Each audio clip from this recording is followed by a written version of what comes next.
লাভ spread হয়। Please spreading love, not hate. Hashtag spread love. বর্তমানে ঢাকার রাস্তায় বের হলে জার্নিটা যদি একটু লম্বাও হয়, তারপরও একটা জিনিস এনজয় করার মতো যেটা আগে ছিল না, এই যে ট্রাফিক রুল। এই বাচ্চা ছেলেমেয়েগুলো কত সুন্দরভাবে ম্যানেজ করতেছে। আমি আজকে যমুনা ফিউচার পার্ক পর্যন্ত গিয়েছিলাম একটা কাজে, এবং সেখান থেকে আসছি। সচরাচর আমার এত দূর যাওয়া পড়ে না, পড়লেও সেটা হচ্ছে এই আন্দোলনের পরে এই প্রথমবার। তো আমি যখন সেই ঘটনাগুলো এসে আমার ওয়াইফের কাছে আজকে বলতেছিলাম, সে খুশিতে এক ধরনের মানে তার চোখ থেকে পানি আসার মতো। যে হয় না যে একটা আনন্দের একটা সংবাদ, একটা এত সুন্দর একটা সংবাদ যেটা শুনলে এক্সপিরিয়েন্স করার জন্য অন্য কোনো ওয়ে থাকে না। আমি এসে বলতেছিলাম ওর কাছে যে কত সুন্দরভাবে ছেলে মেয়েগুলো রাস্তা মেনটেন করতেছে, একটা মানুষকেও রাস্তা থেকে হাঁটতে দিচ্ছে না, সবাইকে ফুটপাথ থেকে হাঁটতে দিচ্ছে। যেখান থেকে যার রাস্তা পার হওয়ার সেখান থেকেই তাকে পার হতে হচ্ছে, এবং সেই সাথে যে সুন্দরভাবে তারা মেনটেন করতেছে, কেউ কষ্টে বসে পড়ছে, সেই কথাগুলো বলছিলাম। আবার তাদেরকে যে সবাই খাবারগুলো দিয়ে যাচ্ছে, কত আনন্দের সহিত খাবারগুলো দিয়ে যাচ্ছে, সেই কথাগুলো এসে বলছিলাম।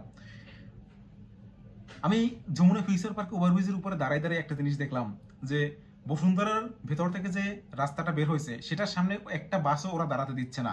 যদি এমন মনে হয় ওই বাসটা এখানে দাঁড়াবে, ওদের একজন ওই বাসটার দরজায় দাঁড়াই যায় এবং গেট ওই বসুন্ধরা যে রাস্তা সেটা পার করে বলে যে ওই পাশে যখন যেখানে বাস স্টপ থামার, বাস স্টপ আছে সেইখানে গিয়ে থামায় এবং সেখানে লোক নামায়, লোক উঠে আবার যাও। বসুন্ধরার রাস্তার সামনে বের হয়ে যে তুমি ভেতর থেকে যানজট সৃষ্টি করবা, ভেতরে গাড়িগুলো যে বের হবে সেটা বের হতে দিবে না, বা যে গাড়িগুলো ভেতরে ঢুকতে চাইবে সেগুলো বাধা সৃষ্টি করবা, সেটা সম্ভব না। বসুন্ধরার সামনে মানে রাস্তার সামনে, সোজা কথা বসুন্ধরা না, যে কোনো রাস্তার সামনে তুমি গাড়ি দাঁড় করাতে পারতেছো না। তোমাকে সুন্দরভাবে ওই পাশে নিয়ে দিয়ে আসছে যে মামা এইখানে দাঁড়ান, লোক নিয়ে চলে যান। ওইখানে কেউ কেউ নামতেও দিচ্ছে না বসুন্ধরার সামনে। ঠিক তার অপোজিট সাইডে আমি ফ্লাইওভারে বসে এই ভিডিওটা করছি, দেখেন যেখানে বর্তমানে রাস্তা একপাশে কাটা, ওই জায়গাটায় যখন কাটা ছাড়া ছিল রাস্তাটা, যখন সবগুলো লেন চালু ছিল, তখনও যদি বাইক নিয়ে কেউ যাওয়ার সময় ভুলেও ওই বাম সাইডে পড়ে যেত, তাইলেই তার 10 মিনিট শেষ। কারণ ওইখানে বাসগুলো এমনভাবে রাখা থাকতো, ট্যাক্সি করে রাখা থাকতো, সিএনজি থাকতো, এবং একটার পিছনে আরেকটা রাখা থাকতো। একমাত্র ডাইন সাইড দিয়া হয়তো একটা লেন থাকতো যেখান থেকে গাড়িগুলো ক্রস হতে পারতো নর্মাল সময়। আর আজকে দেখেন একটা জিনিস আমি দেখলাম, যেখানে রাস্তা অর্ধেকটা কাটা, দুটো গাড়ি যেতে পারছে, অথচ সেখানে গাড়ি কিন্তু থেমে নাই, গাড়ি চলতেছে, রানিং এ আছে, স্পিড ছিল কিন্তু গাড়ি চলতেছে। এই জিনিসগুলো পুরো ঢাকা শহরে বর্তমানে বের হলে দেখা যায় যে এই ছেলে মেয়েগুলো কত সুন্দরভাবে ট্রাফিকটাকে ম্যানেজ করতেছে। হ্যাঁ, অনেকে নেগেটিভ বলবে, শোনো, কোনো জিনিসের মধ্যে যদি নেগেটিভ না থাকে কিছু, তাহলে সেই জিনিসটা খারাপ। সব পজিটিভ জিনিসের মধ্যে কোনো না কোনো নেগেটিভিটি থাকবে।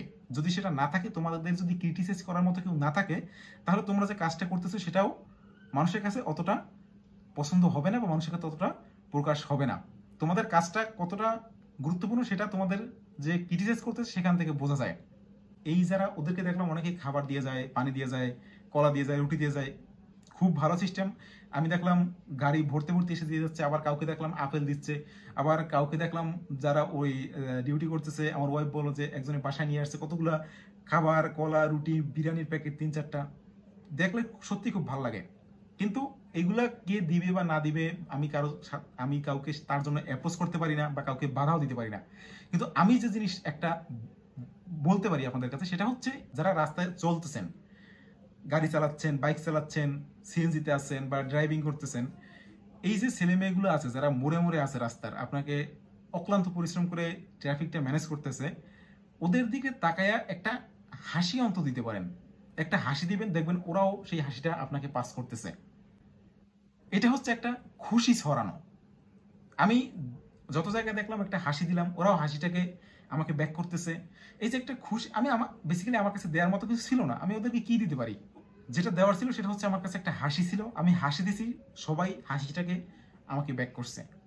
এবং আমার মনে হয় ওই যে ক্লান্ত মুখগুলো ছিল, অনেকগুলো ক্লান্ত মুখ ছিল, যারা সন্ধ্যার সময় দেখলাম অনেক ক্লান্ত হয়ে গেছে, তাদেরকেও যখন আমি হাসিটা দিছি তখন তারা হাসিটা ব্যাক করছে। আমি আপনাদের সবার কাছে রিকোয়েস্ট করব, যখনই ওদের সামনে পড়বেন একটা হাসি দিবেন, চাইলে একটা সেলুট দিতে পারেন, কিন্তু একটা হাসি জরুর দিবেন। দেখবেন ওরাও আপনাকে হাসিটা ফেরত দিচ্ছে।